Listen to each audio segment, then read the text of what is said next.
જય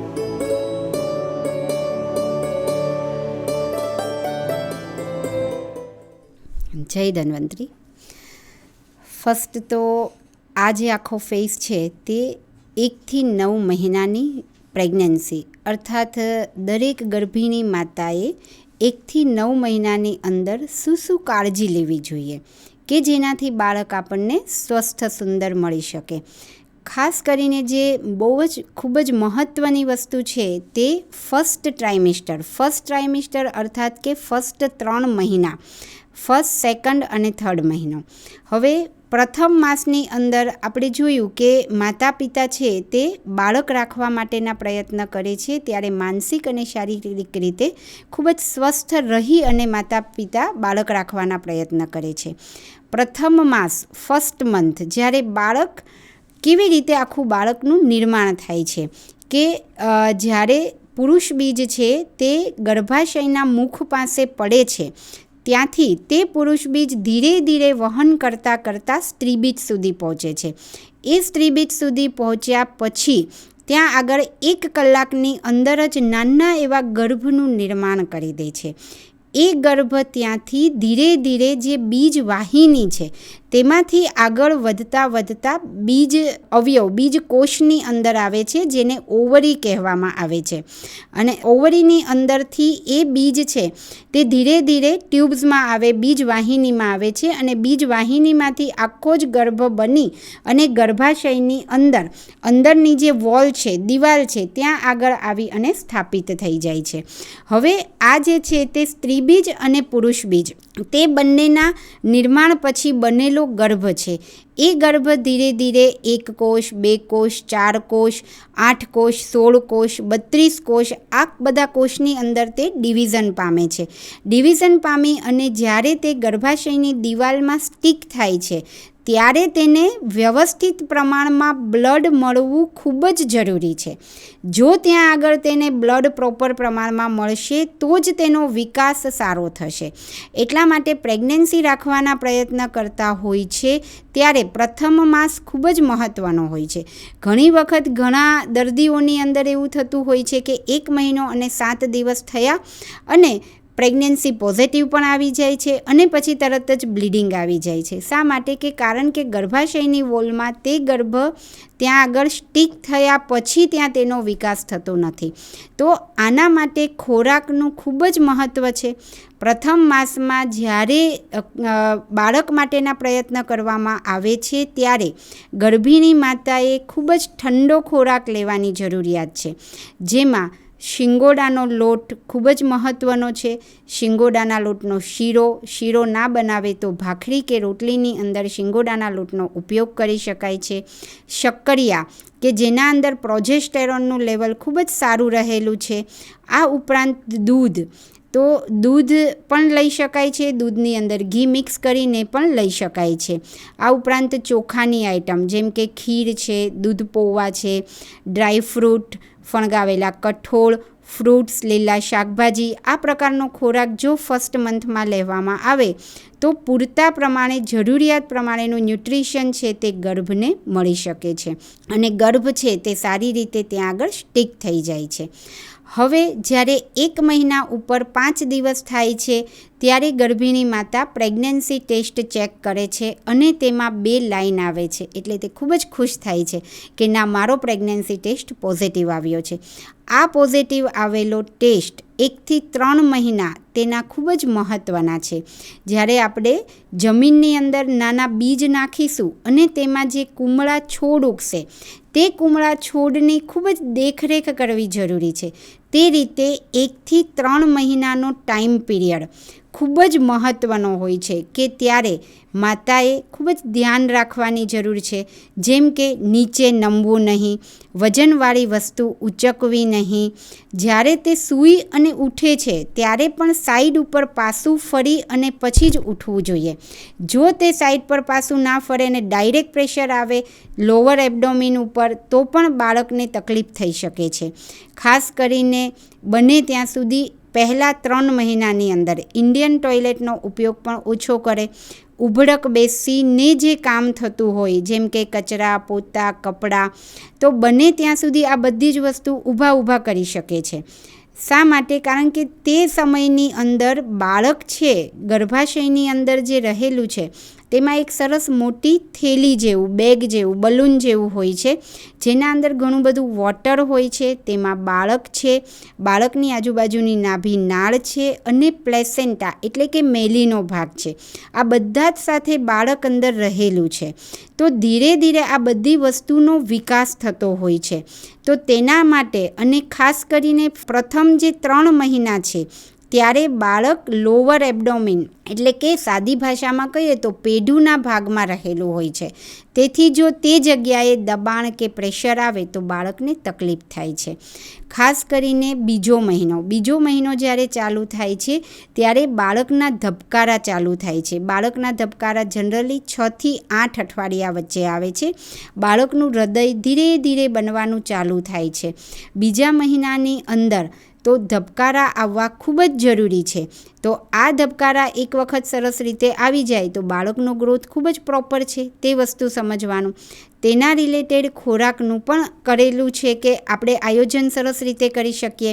જે રીતે આગળ આપણે વાત કરી તે રીતે ખીર, દૂધ પૌવા, ફ્રૂટ્સ છે, લીલા શાકભાજી છે, સલાડ છે, દૂધ છે, આ વસ્તુ રેગ્યુલર બેઝ ઉપર ગર્ભિણી માતાએ લેવી જોઈએ.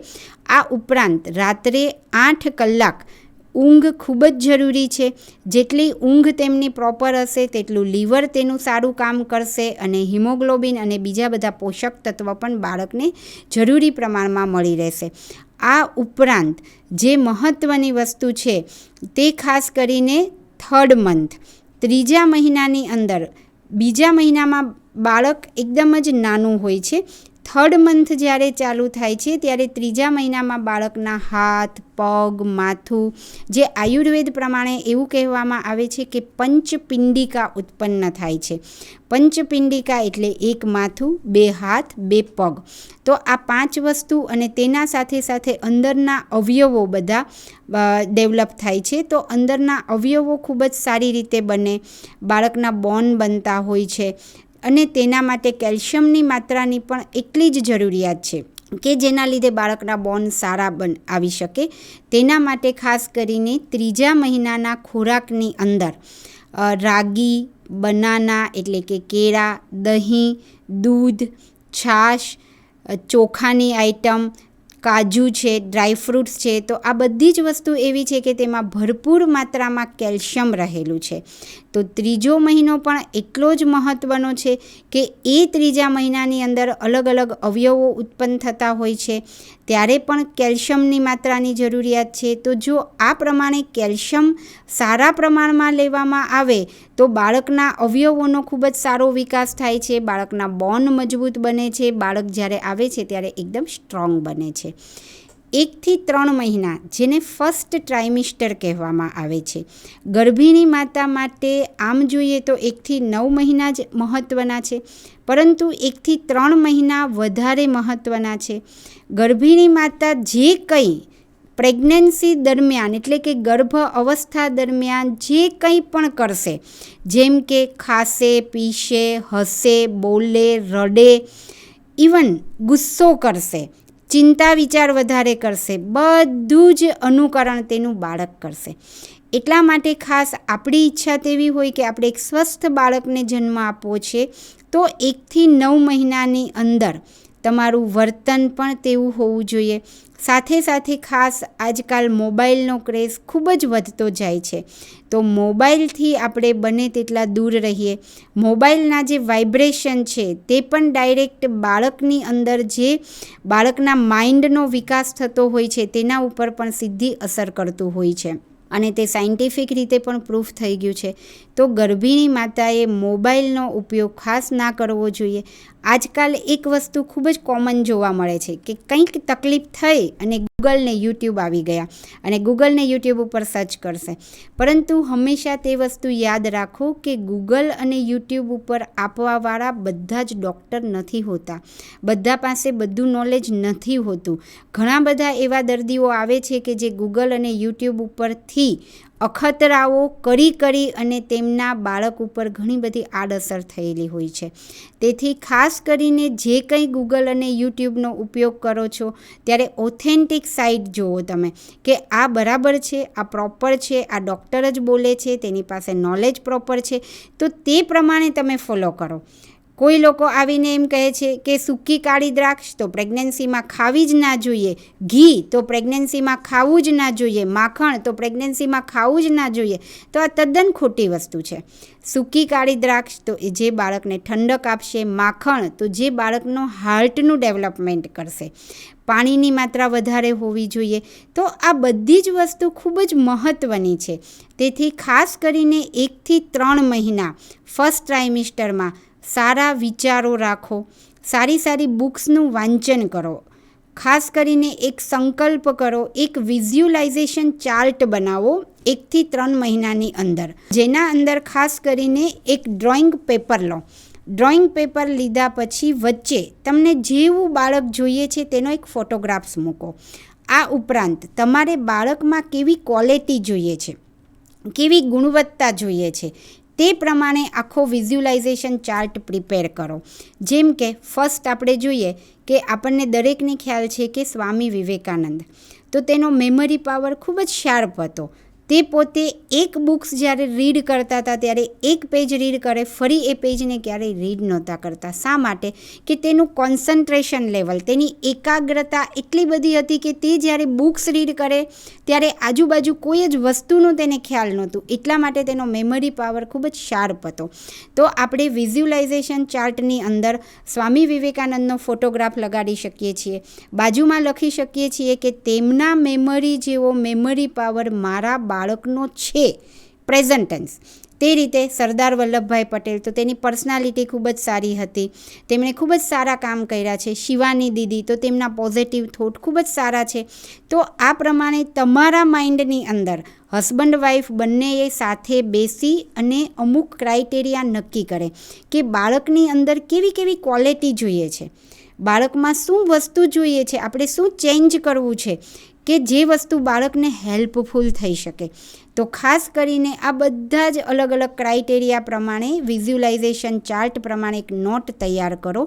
એ નોટ્સ તૈયાર કરી અને આખો ચાર્ટ બનાવો, જેમાં વચ્ચે બાળકનો ફોટોગ્રાફ્સ, આજુબાજુ બધા સારા પિક્ચર અને તેના બાજુમાં નાની નોટ્સ કે જે આપણે બાળકની અંદર જોઈએ છે.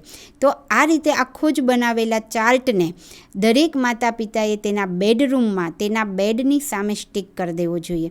સવારે ઉઠી અને લોઅર એબડોમિનમાં જ્યાં બાળક રહેલું છે ત્યાં આગળ હાથ મૂકવાનો અને બાળક સાથે વાતચીત કરતા હોઈએ તે રીતે આખા વિઝ્યુલાઇઝેશન ચાર્ટ રીડ કરો. રાત્રે સૂવાના ટાઈમે ફરી વિઝ્યુલાઇઝેશન ચાર્ટ આખો રીડ કરો. 5 વર્ષ પછી તમે જોશો તો 100% ગેરંટી સાથે કહું કે તમારે જેવું બાળક જોઈએ છે તે બધા જ ગુણ આ પ્રમાણેના હશે. નડિયાદની અંદર અમે સંતરામ મંદિર છે ત્યાં આગળ સંતરામ ગર્ભ સંસ્કાર સેન્ટર છેલ્લા 12 વર્ષથી ચલાવી રહ્યા છીએ, જેના અંદર અમે આ રીતે વિઝ્યુલાઇઝેશન ચાર્ટ બનાવવાની સલાહ આપીએ છીએ. ઘણી બધી માતાઓ પોતાના ડિલિવરી ક્યારે થાય છે તે પણ ત્યાં આગળ નોટ નક્કી કરે છે. અને એવા પણ ઘણા બધા માતાઓ છે કે જે પોતે બાળકનો ફેસ કેવો આવવો જોઈએ તે વિઝ્યુલાઇઝેશન ચાર્ટમાં કરેલો હોય છે, તે પ્લસ બાળક આવ્યા પછીનો ફોટોગ્રાફ્સ તે લગાડી અને કમ્પેર કરે છે અને પછી અમને મોકલે છે કે જુઓ મેડમ, અમે જે રીતનું વિઝ્યુલાઇઝ કર્યું હતું તે જ પ્રમાણેનું વિઝ્યુલાઇઝેશન આખું થયું છે. એટલે વિઝ્યુલાઇઝેશનમાં ખૂબ જ તાકાત રહેલી છે. તમે જેવું ઈચ્છો છો તેવું બાળક તમે લાવી શકો છો. તો ખાસ કરીને આ 1 થી 3 મહિના ખૂબ જ મહત્ત્વના છે અને તેનાથી પણ મહત્ત્વનું છે તમારા વિચારો અને તે તમારો ખોરાક. તો આ બધી જ વસ્તુનું વ્યવસ્થિત રીતે પાલન કરી અને તમારી પ્રેગ્નન્સી છે તેને આગળ વધારો. આધ્યાત્મિક રીતે પણ ત્યારે ધ્યાન, ભજન કે સારી બુક્સ, રામાયણ, મહાભારત આવી સારી બુક્સનું રીડિંગ કરો. આ છે આપણા ફર્સ્ટ ટ્રાઇમિસ્ટર. અને ખાસ કરીને દરેકને નિવેદન છે કે આ પ્રમાણે તમે ફોલો કરશો તો તમારું બાળક ખૂબ જ સારું અને સુંદર અને સ્વસ્થ સંતાનને તમે જન્મ આપી શકશો. જય ધન્વંતરી.